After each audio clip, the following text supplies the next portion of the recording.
আসসালামু আলাইকুম দর্শক। বিএনপির ভারপ্রাপ্ত চেয়ারম্যান তারেক রহমান কিছু কথা বলেছেন। তিনি বলেছেন জনগণের বিপক্ষে কাজ করলে 5ই আগস্টের মতো পরিণতি হবে। খুবই ভালো বলেছেন। জনগণের বিপক্ষে কাজ করলে কি হয় তার প্রমাণ 5ই আগস্ট হয়েছিল। এই উক্তিটা তারেক রহমানের, বিএনপির ভারপ্রাপ্ত চেয়ারম্যান। মানুষ বিএনপির উপর আস্থা রাখতে চাইছে। এই আস্থা যারা নষ্ট করে তারা ছাড় পাবে না বলে হুঁশিয়ার দিয়েছেন তারেক রহমান। অন্যায় বা পাপ কাজের সাথে যুক্ত বিএনপি নেতাকর্মীদের সাথে বিএনপির সম্পর্ক রাখবে না। ভালো কথা খুবই।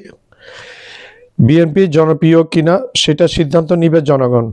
একেবারে একটা সুন্দর একটা কথা বলেছেন। সুতরাং বিএনপিকে জনগণের সাথে থাকতে হবে এবং জনগণকে সাথে নিয়ে রাখতে হবে। বেশ ভালো কথা, গণতান্ত্রিক মন মানসিকতার সম্পন্ন কথা। 28শে জানুয়ারি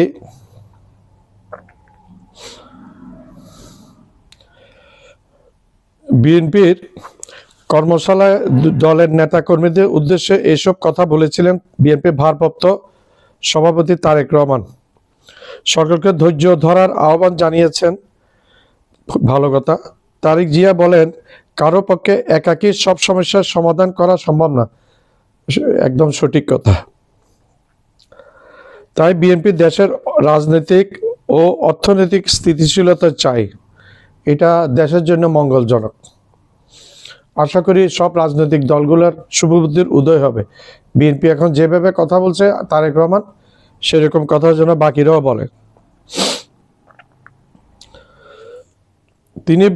তিনি বলেন ধর্ম পরিচয় নয়, জাতি ধর্ম নির্বিশেষে আমরা সবাই বাংলাদেশের সবাই সমৃদ্ধ বাংলাদেশ গড়তে বিএনপি এই 31 দফা বার্তা ঘরে ঘরে পৌঁছে দেওয়ার আহ্বান জানিয়ে তিনি বলেন, আগামী নির্বাচনে বিএনপি রাষ্ট্র ক্ষমতায় গেলে 31 দফা বাস্তবায়নের মাধ্যমে জনগণের আশা আকাঙ্ক্ষার প্রতিফল ঘটবে। ভালো কথা। তো আপনাদের সেই 31 দফাটা আপনারা একটু প্রচার করে দেন। আপনারা প্রচার করার 31 দফাটা কীরকম মানুষ একটু জানুক, আমরা জানি, একটু প্রচার করেন। তারেক রহমান বলেন, 31 দফা বাস্তবায়ন করা হলে রাষ্ট্রের সব সাংবিধানিক কাঠামো সংস্কারের মাধ্যমে জাতিকে অন্য উচ্চতায় নিয়ে যাওয়া হবে। এতে থাকবে না কোনো রাজনৈতিক বৈষম্য। হলে তো ভালো, কারণ আমাদের দেশের রাজনৈতিক দলগুলা মুখে এক কথা বলে বাস্তবে ক্ষমতায় এসে করে আরেক রকম। আমার এই কথার পরে আমি এই প্রসঙ্গে আসছি। স্বৈরাচারী শাসন ব্যবস্থার মধ্যে দিয়ে পতিত স্বৈরাচার শেখ হাসিনা দেশের প্রতিটি প্রতিষ্ঠান যেভাবে ধ্বংস করেছে, তা থেকে দেশকে ও জাতিকে রক্ষা করতে হবে। এই রক্ষা করা 31 দফা বাস্তবায়নের বিকল্প নাই এই রক্ষা করার। তো 31 আপনারা একটু বলেন 31 দফাটা কি, সেটা কিভাবে বাস্তবায়ন করবেন, সবগুলো খুলে বলেন। আমি তারেক রহমান সাহেবকে একটু অনুরোধ করি, এখন প্রচুর চাঁদাবাজি হচ্ছে, সেগুলা একটু খোঁজখবর নিয়ে আপনি খোঁজখবর নেন। খোঁজখবর নিয়ে আপনি একটু বোঝার চেষ্টা করেন এটা কোন দল করছে। আমি নাম উল্লেখ করব না, কিন্তু যেই দলে করুক সেই দলের ভোট কমে যাবে, সেই দলের জনসমর্থন হারাবে। আর মির্জা ফখরুল ইসলাম আলমগীর সাহেব সম্বন্ধে আমি তারেক রহমান সাহেবকে একটু বলি, ওনার কথাবার্তার মধ্যে এই যে বাংলাদেশে যে 5ই আগস্ট, জুন জুলাই আগস্ট এই আন্দোলনে হাজার হাজার ছাত্র নিহত হয়েছে, স্বৈরাচারী শেখ হাসিনা হাজার হাজার ছাত্র জনতাকে, এর মধ্যে বেশিরভাগ ছাত্রকে নিহত করেছেন, হত্যা করেছেন শেখ হাসিনা ফ্যাসিস্ট। তারপর শিশুরা পর্যন্ত রেহাই পায়নি। এই হাসিনা পিলখানার হত্যাকাণ্ড ঘটিয়েছে, বিডিআর হত্যাকাণ্ড, ভারতের রয়ের সাথে মিলে বিডিআর হত্যাকাণ্ড ঘটিয়েছে সেনাবাহিনীকে মেরুদণ্ড ভেঙে দেওয়ার জন্য, যেন শেখ হাসিনা দীর্ঘদিন ক্ষমতায় থাকতে পারে, এবং সেটা বাস্তবায়ন করেছে ভারতের রয়ের সাথে মিলে শেখ হাসিনা। আর হেফাজতের আন্দোলনকেও শত শত নেতা কর্মীকে গুলি করে করে মেরে ফেলেছে হুজুরদেরকে।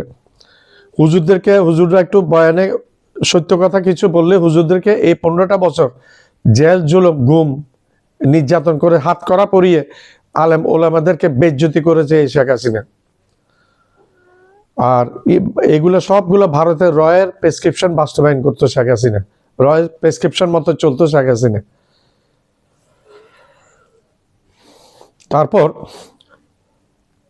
এরপরে এই ছাত্র আন্দোলনের মধ্যে প্রচুর শেখ হাসিনার আমলে সম্ভবত 3,000-এর উপর মানুষ মারা গেছে। এরপরে গুম খুম, আয়নাঘর গুম করা, তারপর বিএনপি নেতা সালাউদ্দিনকে ভারত থেকে দীর্ঘদিন পরে মুক্তি পাওয়া, এবং ইলিয়াস আলী, বিএনপি নেতা ইলিয়াস আলী এখনো নিখোঁজ, সম্ভবত মেরে ফেলেছেন ওনাকে। এগুলি বিএনপিকে মনে রাখতে হবে। আর বিএনপির সম্বন্ধে এখন একটি অভিযোগ আসতেছে, বিএনপি কি ভারতের সাথে লিয়াজোগ করে কি আওয়ামী লীগের অবর্তমানে আওয়ামী লীগের মতো কার্যকলাপ করবে বিএনপি? সেটা একটা প্রশ্ন উঠেছে জনমনে। এটা আমার সাথে বিএনপির কোনো বৈপরীত্য নাই, কোনো দ্বিমত নাই, বিএনপির সাথে আমার কোনো শত্রুতা নাই। আমি যেটা শুনেছি, যেটা আমরা সাধারণ নাগরিক হিসেবে যে সমস্ত কথাগুলা আমরা শুনেছি, সেটা আমি একটা কথা বলে দিতে চাই। এই রক্তে রঞ্জিত বাংলাদেশের স্বাধীনতা, পাকিস্তান 5ই আগস্ট যে স্বাধীন হয়েছে বাংলাদেশ, এই রক্তের বিনিময়ে, ছাত্র জনতা শিশুদের রক্তের বিনিময়ে যে স্বাধীনতাটা অর্জিত হয়েছে, সেই স্বাধীনতাকে যে দলে বাংলাদেশে যে দলে এই স্বাধীনতাকে ভুলুণ্ঠিত করতে চাইবে, সেই পার্টির অবস্থা আওয়ামী লীগের মতো হয়ে যাবে। ইতিহাস থেকে শিক্ষা নেয় না, এটা হচ্ছে ইতিহাসের একটা সবচেয়ে বড় বিষয়। আজকে তারেক জিয়া সাহেব এত কথাগুলো বলছিলেন, কিন্তু আমরা তারেক জিয়া সাহেবের এই বিএনপির প্রথম আমলে আমরা দেখেছি জোর করে ভোট করেছেন 17 দিনের মাথায়। এগুলো বাস্তব, এগুলো ইতিহাসের কথা, আমার নিজের বানানোর কথা না। ভোট করেছিলেন, ভোট করে 17 দিনের মাথায়, যা হোক খালেদা ম্যাডামের মধ্যে অনেক দুর্দর্শিতা আছে। উনি পুরো পার্লামেন্ট ভেঙে দিয়েছেন এবং পদত্যাগ করেছেন, যার কারণে এখন বর্তমানে খালেদা জিয়া একজন পপুলার নেত্রী, সবচেয়ে পপুলার একজন জনপ্রিয় নেত্রী বিএনপির মধ্যে।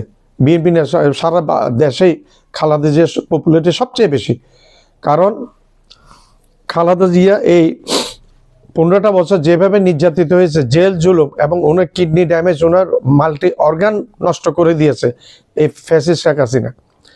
যদি শেখ হাসিনা যেভাবে চলেছে সেভাবে যদি বিএনপি চলার মতলব করে, তাহলে বিএনপির পরিণতি আওয়ামী লীগের মতো হবে, ফ্যাসিস্ট শেখ হাসিনার মতো হবে। আজকে আওয়ামী লীগের অস্তিত্ব নাই। আজকে ভোটাভুটি হলে ভোটটা তো দাঁড়ানোর প্রশ্নই আসে না। ভোটে কেন দাঁড়াতে দিবে?